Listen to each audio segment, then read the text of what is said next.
Minister Nigel Farage. Thank you, Donald, and good evening, everybody. Well, I'm here in Brussels, where there is a summit. The leaders of the 28 member states, soon to be 27, of the European Union are all here today. And, of course, they're talking about terrorism and security, but equally, Brexit is being discussed as well. And I'm just thinking back to a year ago today, a year ago at this moment. Campaigning had finished, the polls were about to open, and June the 23rd proved to be, I think, a big surprise to the establishment, a big surprise to the global community, because despite everything we were told by our leaders, the great and the good, President Obama, you name it, we voted for Brexit on June the 23rd. I said the next morning, I thought in future it should become a public holiday and we should call it our Independence Day. Well, that hasn't happened, but I guess what has happened is a 9-month period in which we saw a Prime Minister go, we saw a Prime Minister arrive, we saw a long time for Article 50 to be triggered, we saw court cases fought all the way to the Supreme Court, a lot of obstructionism, but Article 50 in the end was signed. The formal negotiations began with David Davis and Michel Barnier from the European Union this Monday. And whichever way you cut it, the result on June the 23rd last year was a massive, huge, historic result. You may love it, you may hate it. I think it did lead on to Trump triumphing in America. But 1 year on, as Theresa May arrives here this afternoon, a slightly weakened, somewhat diminished, I would say, Prime Minister, certainly in the eyes of the other European leaders. There are some here who are thinking, surely you Brits must recognise you've made the most ghastly mistake, including Donald Tusk, who, of course, is the President of the European Council. And Donald Tusk is saying, look, you know, you haven't got to leave. Come on, darlings, you can stay if you want to. Now, I think Donald Tusk is, frankly, in la-la land. I think he's in denial. I think, and mind you, do you know something? If you were one of the tens of thousands of people who worked here in Brussels, you're probably getting paid more than you ever would at any point in your life anywhere else. You've got a great lifestyle, a good pension. What's not to like? They want to keep the whole thing going. But I'm asking you, the voters, you know, a year on, how do you feel? A year on, do you feel that now perhaps you'd have voted differently? Would you, perhaps, I don't know, were you a Remainer who now thinks all those threats I was given were nonsense and I would now vote to leave? If you are, then call me on 0345 6060 973. Maybe you voted Brexit, but you're beginning to have second thoughts about how long it might take and the chaos it might cause, in which case text me on 84850, or perhaps your resolve is even stronger than ever. I tell you what, mine is, I'd definitely be voting to leave if we had a rerun tomorrow. And if that's how you feel, well, of course, you can tweet me on @LBC, not forgetting the hashtag Farage and LBC, and you can watch the show live by going to LBC's Facebook page now. And I'm going to go to John in Mansfield. John, how did you vote last year in the referendum? I voted out, Nigel. Did you? And how do you feel, John, a year on? Well, I feel that I still want to come out, even more so. I think a year's been wasted. But I think the biggest stumbling block is that Ireland, Scotland and Wales, who were supposed to be part of the United Kingdom, they're only united on one thing, and that is bleeding the English taxpayer dry. And it's time that we give them all their independence, and I'd like you to rename the UKIP party the England Independence Party, and let's get going. Because England is subsidising everybody in Europe, everybody, rest of them in the UK, and also half the countries around the world as well. We're even subsidising North Korea. When that North Korea stuff came out and the Prime Minister didn't know, I must say that was a bit of a shock. John, that's an argument about the foreign aid budget. I mean, obviously you're right. There are capital transfers that take place within the United Kingdom, a lot of them from London and the south to the north and to other parts of the country. But, you know, we are all part of one country. And do bear in mind, John, when you're talking about Brexit and the United Kingdom, don't forget that Wales the vote to leave in Wales was pretty much exactly the same as it was in England. So, you know, the Welsh voted to leave, the Scots voted to remain, as did the Northern Irish. But we are, John, still a united kingdom, are we not? Well, I hope so. I would like to hope so, but it doesn't look like it. Because, and another thing I would like to ask, that the so-called Remainers, who are generally business people, if their books hadn't been signed off for 20 years, would they still be in business? And why does anybody with the slightest modicum of intelligence want to be members of a club whose books haven't been signed off for 20 years? You just cannot believe it. Anybody No, well, John, would be closed down. John, or they'd be in prison or whatever. No, John, I get that. You know, when you say business is for Remain, generally it's big business that's for Remain. It's multinational business that's for Remain. And I'm speaking to you now, John, and literally 100 yards from me is a building called the Berlaymont. It is the home of the European Commission. That is the place within the European Union. That institution has the sole right to propose legislation. And what you've seen are the very big businesses with their full-time professional lobbies here in Brussels. They're able in many ways to set their own rules for their own industry and to make it very, very tough for small and medium-sized competitors to compete. So generally what you see are big businesses, corporates who are for Remain, and a lot more of the smaller businesses or the self-made businessmen who tend to be for Leave. But John, you know, you've got your worries, but basically a vote again tomorrow and you're back out there voting Leave, yeah? Definitely, most certainly. Most certainly. John in Mansfield, thank you. He couldn't have been clearer. Ben in Wellingborough, how did you vote last year?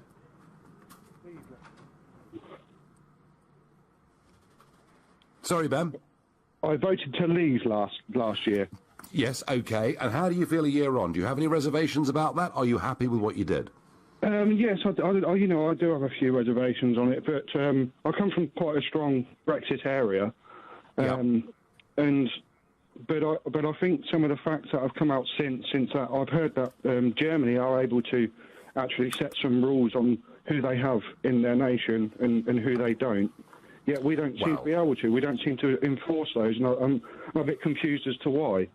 Well, Germany have different rules on social security entitlements to us, that's true. But the idea that Germany is limiting who's coming to it, when a million came into Germany in 1 year after Angela Merkel said we can cope, and now what Germany is trying to do is to get all the other countries in the EU to share the burden as they see it, and they're pretty much getting two fingers from any of the Eastern European countries. No, but I don't really buy that. I mean, was it the immigration argument, Ben, that was the biggest driver of you saying vote Leave? I think it was. I really do think it was, and. I think that if Germany can set those social security rules, then why can't we do the same? Because they have a contributory system and we don't. And yes, social security has some impact on the numbers that come, but it isn't the only driver. So would you feel then, Ben, if our membership of the European Union gave us a degree of control over our borders, that you'd be less inclined to support the Leave side? Yeah, I think that's a fair statement. Yeah.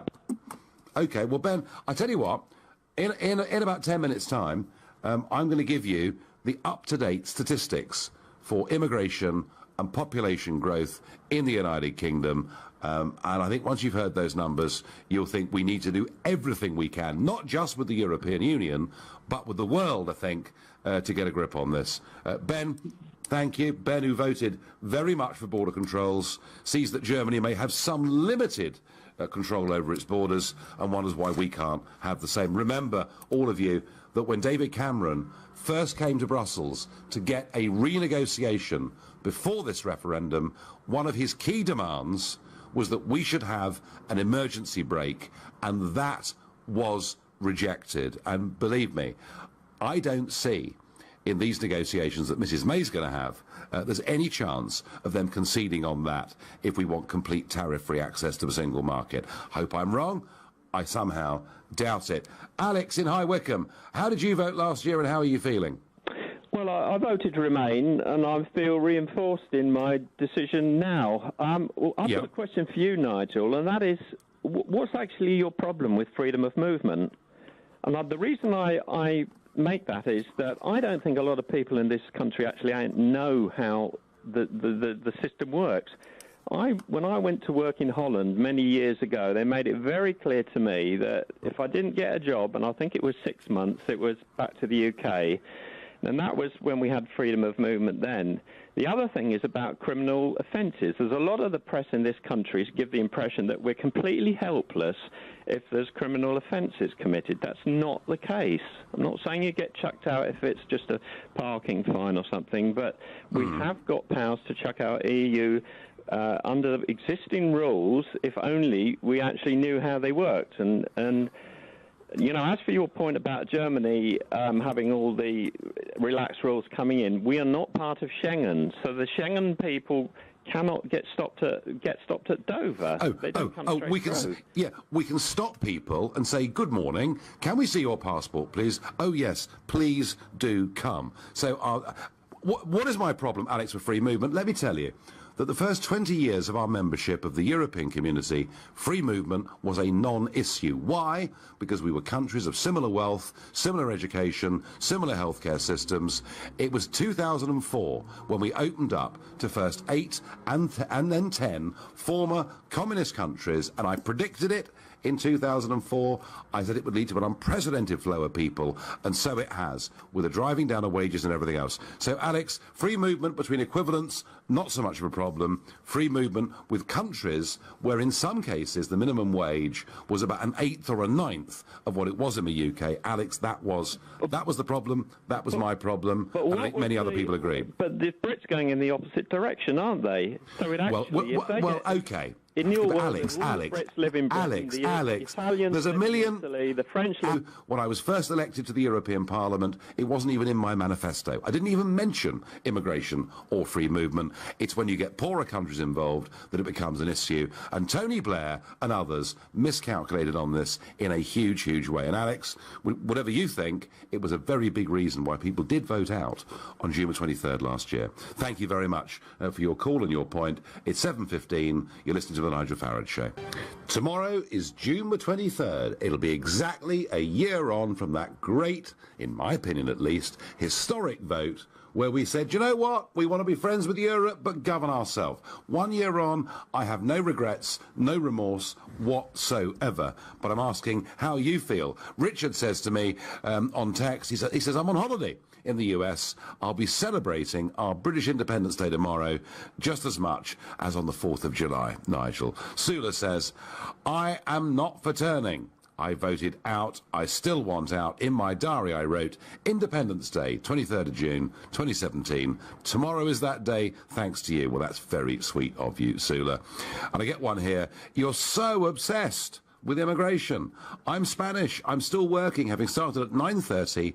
I pay lots of tax. I don't offend anybody. I've been living here since 2001, and I've not met anyone complaining about immigration.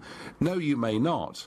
But I bet you've met lots of people complaining about housing, complaining about healthcare provision, complaining about perhaps their travelling conditions to work, be it on the London Underground or the roads. And I'm going to talk a lot more about this in a few minutes' time. But right for now, I'm sticking to, you had your vote a year ago. Would you now change it? Would you now think, I voted out, I'm not so sure, I voted in, I don't see any threat? Manish in Harrow, you're on LBC. Would you change your vote from a year ago? Hi, Nigel. Nice to speak to you, Nigel. Glad to speak to you. No, I'm not for changing my vote. I voted out a year ago, and the only concern, the reason why I voted out was purely because of the net migration figures and the effect it would have on our infrastructure. I think the figures were about 350,000. I think 336 was the biggest. Yeah. Yeah, and within 3 years, that's 1 million people, you know, and I just thought, something has to happen. However, over the last year... Although Manish, be fair, about half of that was non-EU, but anyway, go on.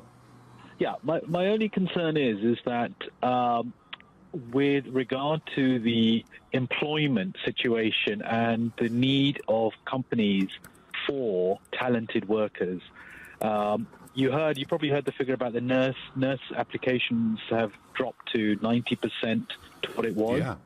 How will we fill the roles of all these jobs that are required with, in a short space of time? Well, Manish, do you know what? I was listening this morning to the fruit farming industry saying that without Romanians and Bulgarians, the strawberries would all rot in the fields. Do you know what, Manish?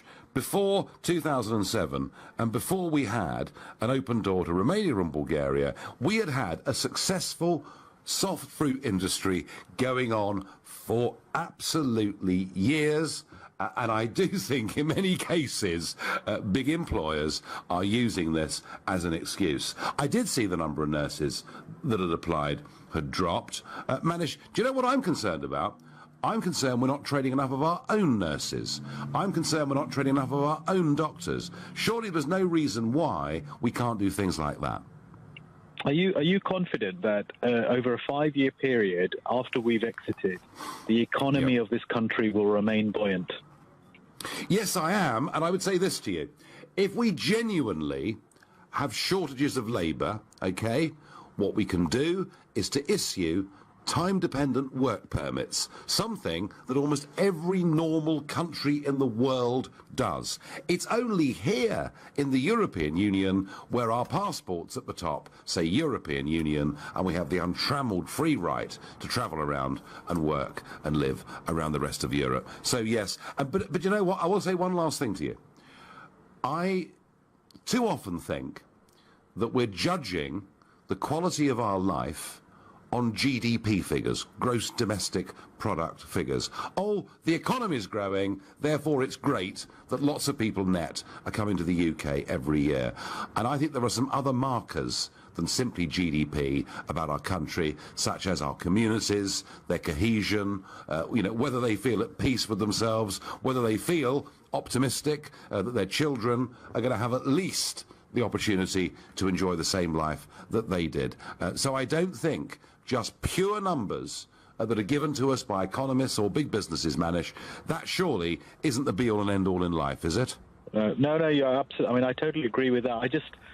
I just feel this country has got so many good values, and I originally was from Kenya, and I've been here for over 40 years, and it's given me so many opportunities, and the goodwill this country has across the world, which I've seen, I just don't want that to be, reduced in any way. And I just think, if we can just sort of balance things up in a way which keeps everything Manish, nicely, Manish, we might make some people in southern and eastern Europe a little bit unhappy because they won't be able to walk straight in. They might find it much tougher, particularly if they haven't got trades and skills to bring. But what we can do is we can open ourselves up to countries around the world in the Commonwealth, such as the country that you came from. So I think overall, if we have a fair immigration system and a fair work permit system that no longer discriminates against people because they come from Kenya in favour of those that come from Romania, I think, all in all, that'll be a better and a fairer system. And I promise you, if we have genuine shortages, we will issue time-dependent work permits. Manish, thank you very much indeed for your charming call. Ben in Chingford, how did you vote this time last year? Hi, Nigel. So I did vote Remain. That was my decision. I was actually contemplating on voting out, and I'll tell you the reason why. It was actually mainly the £350 million a week that was going to go back into the NHS, which you so brilliantly decided to plaster all over the side of a double-decker bus. I know. No. I tell you what, Ben. Let's start again, shall we? Let's start again, shall we? No, we don't. Ben, you've got to listen for a second. You're obviously not a regular listener to the show, because we've done this time and time and time again. I never once mentioned the figure of 350 million a week for the NHS, and I did say publicly on Question Time during the campaign that I thought the figure was a mistake. A much lower figure should have been used, and I urged and I begged Michael Gove and others in private to drop the figure because it was too high. All right, so don't put that on me. All right. So just answer the question then, Nigel. So how many millions of votes do you think you'd lose now that people know that that figure's incorrect? Well, had we given them the figure, Ben, let's say the figure of 220 million a week had been used, right? That figure would have stunned everybody anyway. So, actually, 350 million a week wouldn't get one vote more than 220 million a week. And I just wish they'd used a net figure and not a gross figure. But, I mean, if it's a competition about lies, I mean, do bear in mind that, 40 years ago, the establishment told people in the referendum they were voting to stay part of a common market that was about trade and would not affect their political sovereignty. So you could argue, could you not, that the other side have been conning us for nearly half a century. No, I think the argument is, Nigel, is that your side conned us when it was most important. Your side put across the fact that they were going to deliver £350 million a week to the NHS, which they have failed to do. You've got absolutely no intention of doing so whatsoever, and it's absolutely despicable. I watched your interview on Good Morning TV the next day with Susanna Reid, and it was embarrassing. It was utterly embarrassing. It was a disgrace. You lied to the British public. You led about what? About what? About the figure. They specifically sat down and said to you, "Are you going to send this money to the NHS, this £350 million a week?" And you stuttered and you mumbled and you cut her off, and as you always do, whenever you Ben, you've got a real problem here, mate. You may well have this conversation with Boris if you want to. I never once put the figure 350 million a week. I never once defended it. I thought it was a mistake. They should have used the net figure of 220. And I promise you, had it been 220 million a week on those posters or 350, it wouldn't have made any difference at all. Do you get that point or not? Now, yeah, certainly. Yeah, of course I do. So the figure was incorrect. Granted, yes. you've admitted that. So commit to me now that £220 million a week will be delivered to the NHS now that we've decided to leave the European Union. Well, I tell you what, you better ask Boris, who is now the Foreign Secretary, and you better ask Michael Gove, who is now in charge of Environment and DEFRA, because they are the Cabinet Ministers who made those promises about big NHS spending increases. They can answer that. I'm afraid I can't possibly answer that because I'm not in a position to deliver it. But what I can say is that we are in a far better position to spend our own money in our own country. You're listening to Nigel Farage. A year ago tomorrow, we voted to leave the European Union, a day that I thought was so exciting it should hereafter be called Independence Day, or at least after 29, when hopefully we've left. But it's pretty clear from the calls that some of you on the Remain side are really, really angry about the vote, unreconciled to the vote, pretty furious with me and others in the campaign. The evidence, of course, the polling evidence, is that there's a third group of people who did vote Remain last year and are now saying, do you know what? It was a democratic decision. Let's just get on with it. So the last polling I saw on this was from YouGov 2 weeks ago, saying that 70% now of the population simply want us to get on with it. And maybe I'll hear from a few of you in the next half an hour. But before that, I want you all, please, to have a think about this point. The Office of National Statistics this morning put out the population growth figures for last year. The UK population last year grew by 538,000 people. Add to that secret Home Office estimates that came out into the public domain just last week that perhaps up to 250,000 people every year are staying or illegally entering the United Kingdom. And you see, our population, frankly, is exploding. And yet, I listen to our leading political figures telling us we've got a shortage of housing, telling us there aren't enough resources for the National Health Service, telling us our infrastructure is crumbling and can't cope. Well, now you know why. Because if you have governments that cannot have any idea what the population is going to be in a few years' time because of open-door immigration. And by the way, that is contributing about 3/4 of this rise over the course of the last 10 to 15 years. If you've no idea how many are coming in because you haven't got control, how simply can you plan? And you know, I tried ever so hard in 2015 in the leaders' debates with the leaders of the other political parties to make the point that we have to build a new house, a new dwelling every 4 minutes just to cope with current levels of migration. And would any of them admit there was a link between the numbers of people coming and the housing crisis? And they all said, no, we must build more houses. Well, how many more houses? We need to get a grip on this. It is a major, major problem for our country. All of this is unsustainable financially, and ultimately I think it will be politically too. But back to the point, we're a year on from Brexit. How are you feeling about your vote, and would you change it? Anna in Stevenage. Hi, how are you? Good evening. I'm okay, thank you. So how did you vote last year, Anna? So last year I voted to remain, and Yes. I would still vote to remain, as possibly you can sense from my accent. I'm from Eastern European countries. Yeah. I came to UK 14 years ago. Yeah. It was always my dream as a little girl to come to UK and to get to know the culture. I came here with my husband, and we fell in love with this country, with people, Yep. with the fact that you guys are so open and so nice and so, accepting other nationalities. And we decided that we want to make this place, our home. So we worked really hard, and we are still working extremely hard. We pay our taxes. So presumably, Anna, Yes. you now have a British passport, do you? I do have British passport. Yeah, fine. And yeah. I feel extremely proud of that. But, Yeah, but would would you accept, Anna? Would you accept, Anna? And yeah, you fulfilled your dream, and you're very happy, and that's great. But would you accept that the United Kingdom can't accept everybody? Well, not really. I mean, United Kingdom is a very powerful country, and if we came here and we couldn't find a job and we couldn't find a place to live, obviously we would leave this place. So we didn't steal any work from anyone.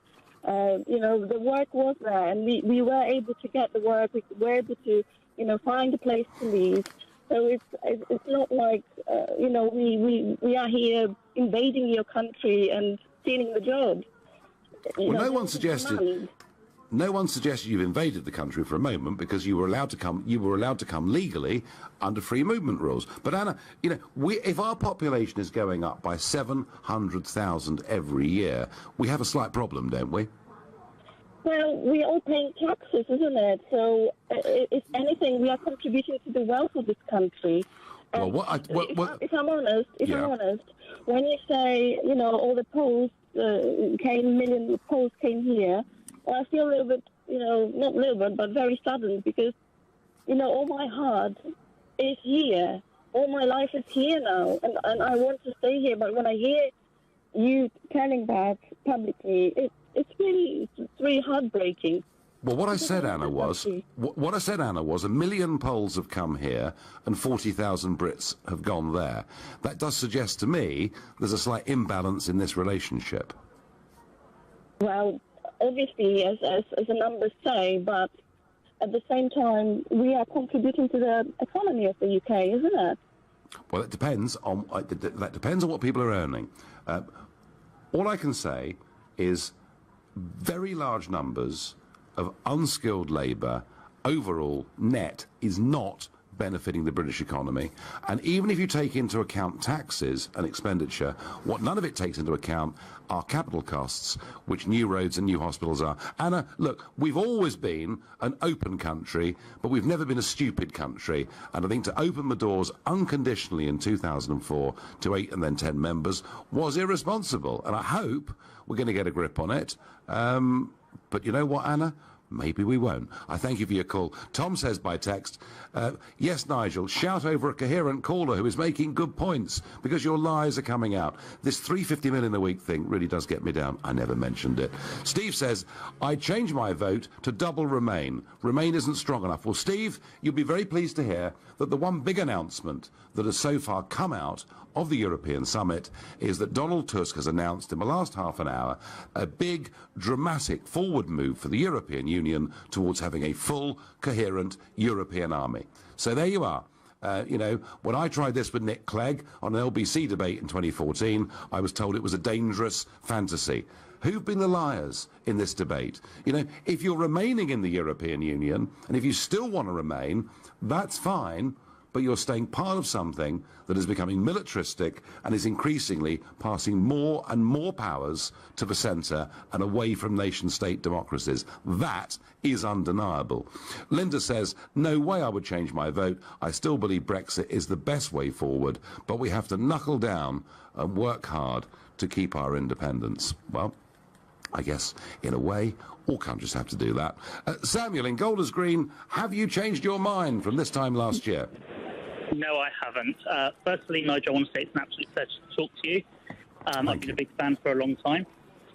No, I don't think we should have another vote or to, I do not regret the decision based on the fact that the way that the European leaders have been treating us, they treated David Cameron when he went to negotiate everything with Europe. The way they've treated us and the way they've treated him is absolutely disgusting. And, that's cemented my idea that we're better off out. There is a certain sort of bully boy element, I have to say, about this European Union. And we've seen it not directed just towards us, but look at the Greeks.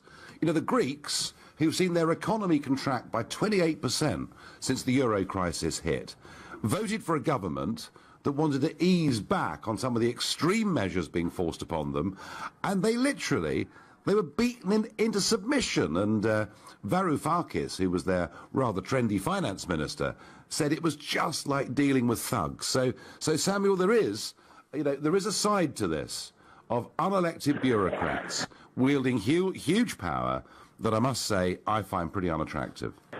And exactly, and also, the fact they're completely unelected completely, destroys the point of having an elected government in Parliament in Westminster. If they're going to be overridden every single time by some Eurocrats and some guy in a suit in Brussels who has no idea the way things run in London.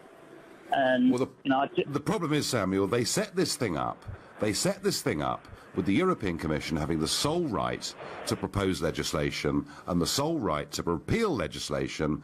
And people say, Nigel, we should reform it. But you know what? You can't reform it, because when they had their big constitutional convention 15 years ago to try and rejig the whole thing, they decided their system of lawmaking was perfect. There is no demand in this town to change that system of lawmaking, to put it in the hands of Democrats. So, Samuel, I am absolutely with you. I think we made the right decision. It's a year since the referendum, a year since the Leave side won, and it's been a year of huge political turbulence, and I have to say I believe that many of our elected political class still find that result very, very difficult to get a handle on. Many of them still fundamentally disagree with it. Many of them now, I think, in the new Parliament, after the general election, want to try to water it down. But I'm wondering how you're feeling about your vote last year. Warren says to me, I would still vote to leave. My dad came here from Tunisia when he was 7, and he says it isn't sustainable. Ralph in Canterbury, how did you vote, and have you changed your mind? Hi, Nigel. I voted to leave, and I haven't necessarily changed my mind, but what I am is rather convinced that the establishment are doing their best to undermine everyone who voted to leave, because every day on every news bulletin there's always this is how Brexit is going to affect you negatively. I have yet to see, since you left the big stage, as it were, I've yet to see someone go on the news and go, "This is great news. When we leave, this is going to be good for us." It's all negative, and that's got to be wearing people down. And even I'm doubting it, and I'm a staunch leaver. But you think, crikey, today we can't get fruit pickers. I live in the Garden of England, and I'm told by the farmers locally that they can get fruit pickers. So, it's all negative. It's very interesting, Ralph, that you make that point about the sort of spin PR campaign that's going on out there. The fruit pickers, and you're quite right, you're in the middle of the Garden of England, the fruit pickers argument, been very clear through a lot of national media today. We have to have an open door to Romania and Bulgaria. We need more people to come into the country to be fruit pickers. But, Ralph, what was really interesting is, looking at the BBC's website earlier, there was virtually no mention of the Office of National Statistic numbers showing that our population last year had grown officially by 538,000. So you're right, we don't have enough voices making the counter-arguments, and I do think that the establishment are having it too much their own way at the moment. I do absolutely agree with that. I would ask you to keep the faith, as it were, but you're just beginning to sort of feel a bit worn down by it all, yeah? I want to hear. I'm not worn down because I'm a staunch leaver, but I can feel that people who don't have that resolve, thinking, actually, have we made the right decision? And the gradual wearing down effect, I'm actually starting to think, you know what? I don't think we're ever going to leave. I think it's going to get... If we get this for 2 more years, enough people will go, actually, there's so much negativity around it. Can we vote now again and we'll stay? I genuinely think that could well happen. Well, Ralph, there's no doubt there are a lot of people in Westminster who would like to force us into having a second referendum on this. But equally, Ralph, what I've seen is that there's been a shift, that quite a lot of Remainers are now happy for us to leave because they're Democrats. But don't underestimate the passion of a huge percentage of those Leave voters, and they are not in the mood for being diddled. And if they are, we will see a political revolution in our country, bigger, Ralph, than the one we've seen already. All right, listen, thank you. Thank you very much for your call. Thank you. Peter in Wimbledon, how are you feeling a year on? Year on, Nigel. I would never change my vote in my life because by doing so, I would be falling for the lies of the biggest conman in British politics, Mr. Nigel Farage. And come on, Peter. I'm a beginner compared to Ted Heath and Peter Mandelson and Tony Blair and Nick Clegg. I mean, I'm a beginner, Peter, aren't I? Well, you know, Nigel, because, you know, you mentioned about this bus, and the bus was £350 million.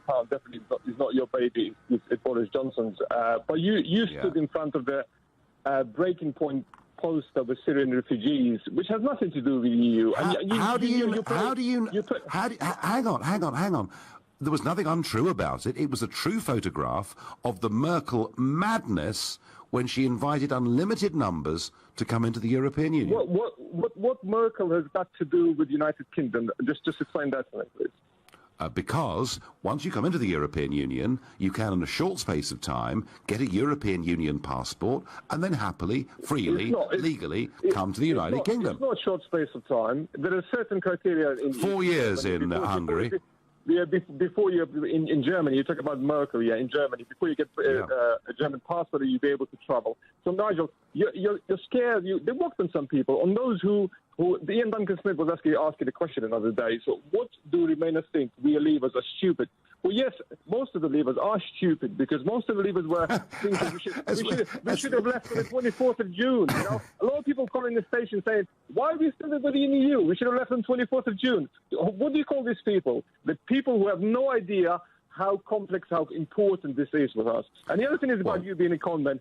I call them. I tell you what I call them, Peter. I call them optimistic patriots. How about that? Well, they refuse to acknowledge the facts. That since the Brexit vote, the value of the pound has dropped. The cost of raw materials has gone up. And people are suffering because wages stagnation, inflation is going up, and people would rather listen to your lies rather than just to listen to the facts, what's happening. I tell you what, Peter. Peter. Let's have a little challenge here, shall we? Let's have a little challenge. Name me one lie that I told in the referendum. One. Well, the Syrian refugee is the first one, isn't it? No. 1.7 million people came into the European Union via the Mediterranean in that year, and actually very few of them were from Syria. That photograph you saw, very few of those were Syrian. They were coming from all over the world using the classic mistake. So can you name me one lie? Well, this is the biggest lie you've done, and you Which know one? yourself it's a lie because it's got nothing to do with Britain. Those people were not coming to Britain, and you stood in front of their poster saying breaking point. Let me tell you another thing about you being a conman, because according to you, every politician which associates themselves with the Goldman Sachs have lost all their credibility. But when it comes to those who are working in Trump cabinet, they're okay, and they get your full approval because according to you, they're clever people. And you're selling this to British people, and those British people who believe your lies, I can't see through you. I tell you what, Peter, Goldman Sachs people are very, very clever people. Whether they do good things or bad things, like getting Greece into the euro, they're very, very clever people. They're at the very top. They're at the very top of their game. Now, Peter, you know, I don't mind. Next time you ring, I want specific lies, all right? Because you haven't managed yet to nail me on one of them. And my last call, I think, this evening is going to be Steph in Sutton. Steph, good evening. Hi, Nigel. Have you changed your mind, Steph? Yes, I have. I actually abstained. It seems like such a huge decision, and you know, you can't vote for something else in 4 years' time like you can in an election. So I abstained, but now I would vote to remain if I could do it again. And what are you concerned about? Because Theresa May isn't doing anything to make sure that the skilled workers that we need know they're still going to be welcome here. I'm a nurse. We have 24,000 nursing vacancies in the UK, and we've had this massive dip in applicants, and it's actually dangerous. I don't know how our health service can survive this. We are utterly dependent on foreign workers in our health service. You can talk about growing more here, but that takes time. You know, it doesn't happen overnight. You can't just make 24,000 nurses materialise overnight in the UK from our own population. We need these people. It's really, really frightening. Should we, I mean, if we need foreign labour, should we do it on a work permit system, or should we link it to automatically being able to come to live, work and ultimately settle full-time as well? You know what? I really don't care, just as long as we have the people we need to keep our patients safe. Right. So maybe your comment... Wards are a dangerous place these days. Maybe your comment is more a comment... Maybe your comment is more a comment about the British government than it is about the Brexit process. That do you? I mean, what you're saying is you're not getting direction from Mrs May, basically. Don't try and fudge it and twist it and put it round on the government. This is well, that's what you said. Well, I mean, that's what you said, isn't it? Yes, but you can't separate Brexit from it. It's just as much about Brexit as it is about the direction from the government, isn't it? You know, if we didn't have a Brexit, we wouldn't have a direction. Actually, to be honest with you, Steph, and thank you for your call, Brexit is what we make of it. You know, I have to say, a year on, thank goodness we voted for freedom, democracy and the ability to reach out to the rest of the world. Brexit was never going to solve any of our domestic problems. What Brexit does is give a British government the opportunity to do things differently, to make us more competitive and to make us more global in our outlook, and that includes immigration as well. Thus far, the government, I think in many, many ways, have really pretty much failed us. Because we've had indecision, we've had dithering, and I can see why some people are getting worried about the Brexit process. I'm worried about the Brexit process, but I'm not in the least bit worried about the vote we took or the principle. You've been listening to The Nigel Farage Show.